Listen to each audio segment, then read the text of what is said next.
Friends, let us continue with the architecture of 8085 microprocessor.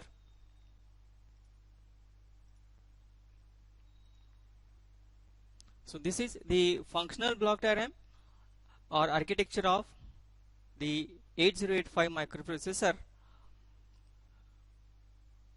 We will see in detail about the different blocks available in this architecture. We will start from the right hand side. So first of all, we will see the different blocks available in this architecture, and one by one we will see in detail about the different sections available in this block diagram. So at the right hand side here we can able to see the register bank. As we discussed in previous sessions, microprocessor consists of the general purpose and special purpose registers. So in this register bank we can able to see the registers, that is B, C, D, E, H and L. These are the general purpose registers. So these are 8-bit general purpose registers separately available. So here in the bracket 8 indicates the 8-bit capacity. The same way the special purpose registers, that is stack pointer of size 16-bit and program counter the same 16-bit. With this special purpose and general purpose register, two another registers are there, that is W and Z. These are the two temporary registers which are mainly utilized internally by the microprocessor. That is, there is no access or there is no any command to or instruction to use this W and Z register. So these two registers are internally utilized by the processor. Below this increment and decrement latch, so during the execution of the program, this incrementer and decrementer latch plays an important role. We'll see in detail about the increment and decrementer address latch with the help of address buffer and address oblique data buffer during the execution of the instruction in the 8085 instruction set. So right now we will see only the blocks available in this architecture. So address buffer, which holds the 8-bit address, that is higher order address, that is here we can able to see A8 to A15 higher order address, and the multiplex address and data buffer of size 8-bit, that is AD0 to AD7. This block is also connected with this 8-bit data bus to the system data bus, that is 8-bit internal data bus. So here address bus or data bus, so bus is nothing but the combination of the signals. Now in this case 8-bit indicates 8-bit data lines or 8-bit address lines. So this is nothing but bus. And in this architecture we can able to see the direction of the arrows. Now in this case at the right hand side, this data bus is bidirectional, which indicates flow of the data from internal data bus to the address oblique data buffer. So bidirectional data flow we can able to say. And address is always unidirectional. So here we can able to see from this address buffer the direction of the data from the increment and decrement latch towards this address buffer, and from address buffer to the, which is usually connected to the memory or IO device.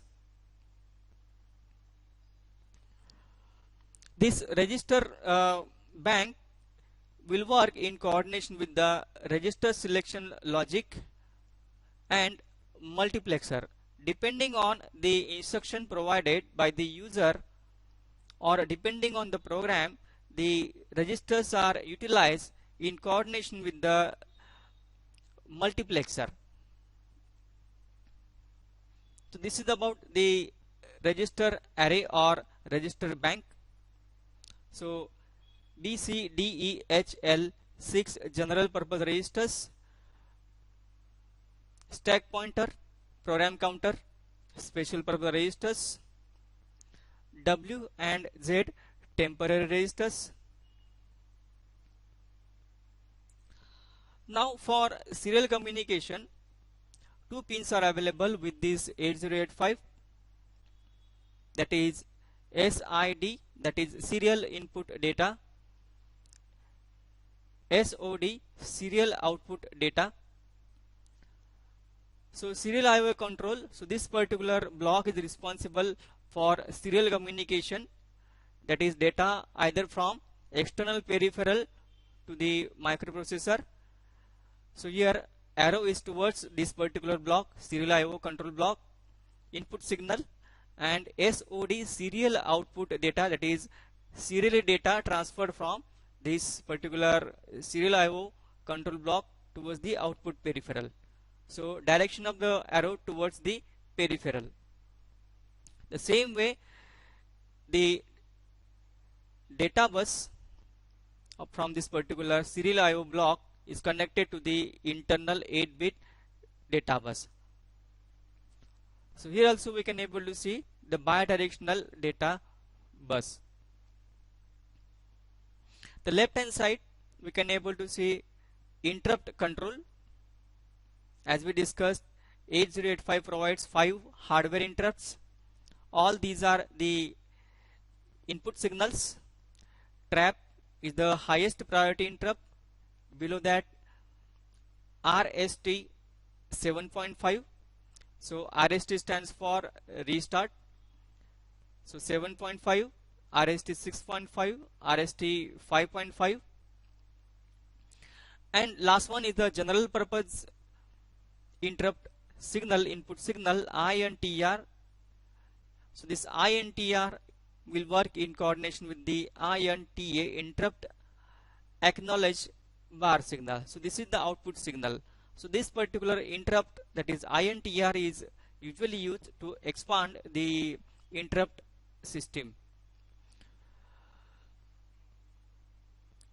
We'll see in detail about this interrupt system, in detail about the interrupt system in the interrupt section.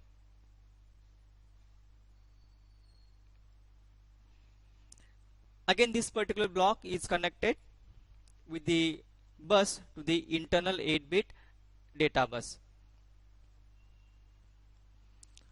Now we will see instruction register block and instruction decoder and machine cycle encoding. So instruction register holds the instructions provided by the user. Again, the same capacity, 8-bit. So 8-bit opcode, that is operational codes, get stored in this particular instruction register during the execution of the instruction, and the digital bit pattern from this instruction register is given to the instruction decoder and machine cycle encoding. And finally, the signals, 8-bit signals, are given to the timing and control block. So depending on the commands provided by the user, that is instructions provided by the user, the equivalent opcodes get stored in this internal instruction register. Depending on the instruction, processor perform different operations.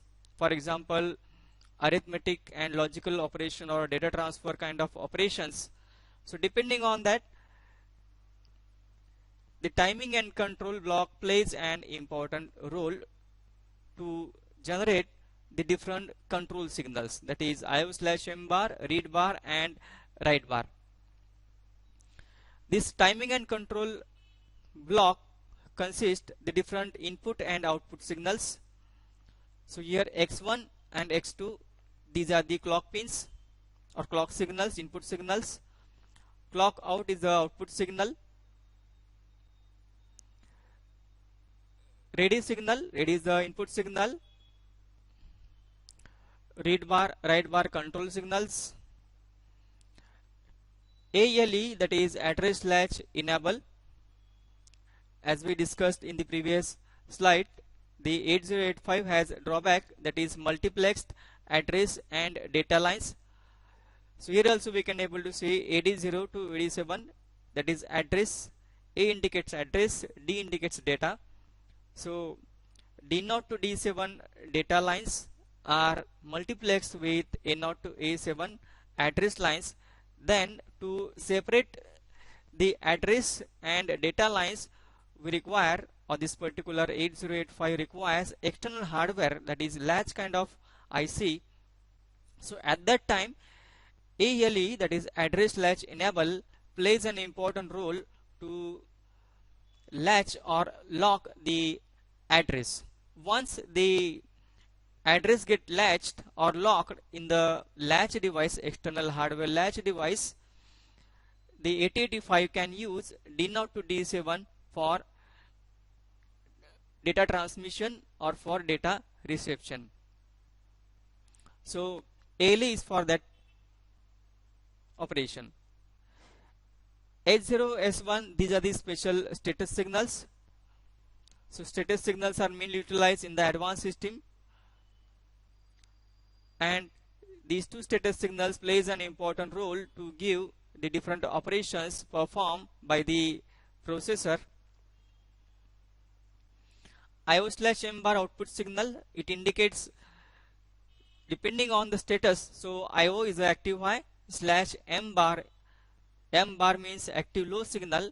If suppose this particular signal is high, so at that time we can say that 8085 performing the IO device related operation.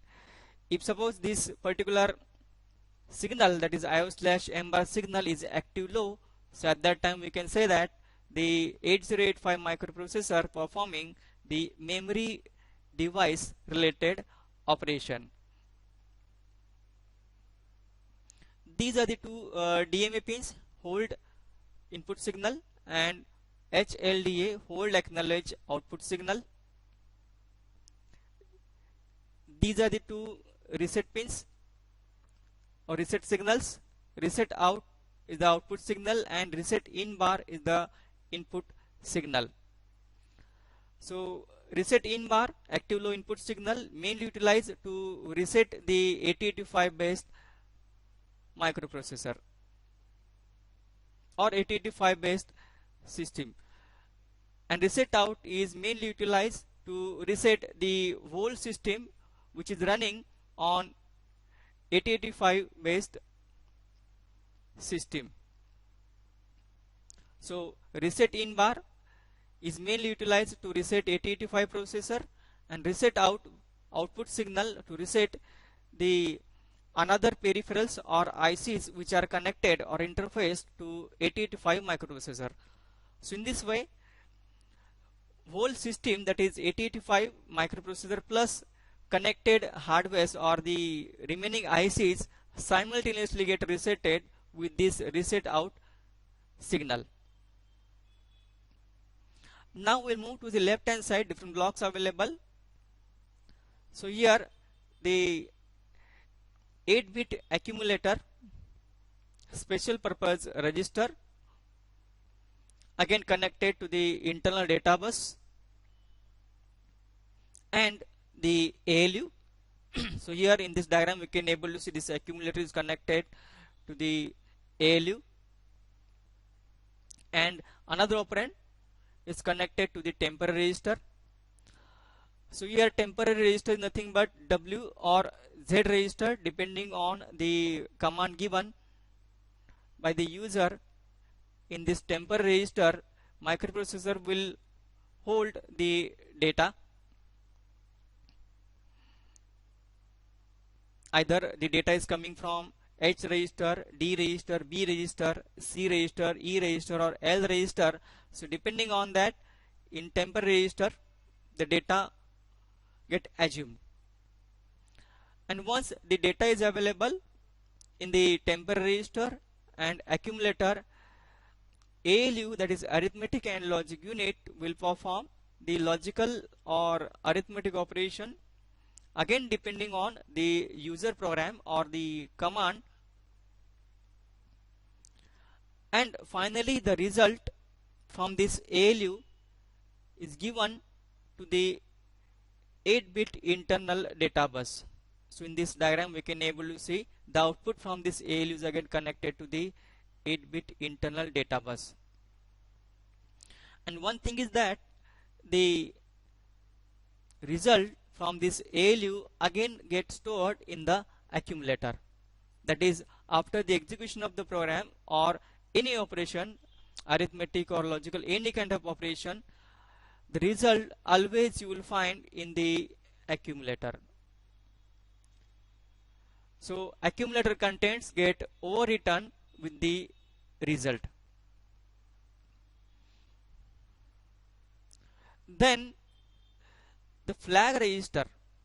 So here in the bracket 5 indicates, so here 5-bit flag register plays an important role to provide the operation performed by the ALU. We'll see in detail about the flag bits, various flag bit, that is sign flag, zero flag, etc., in the flag section.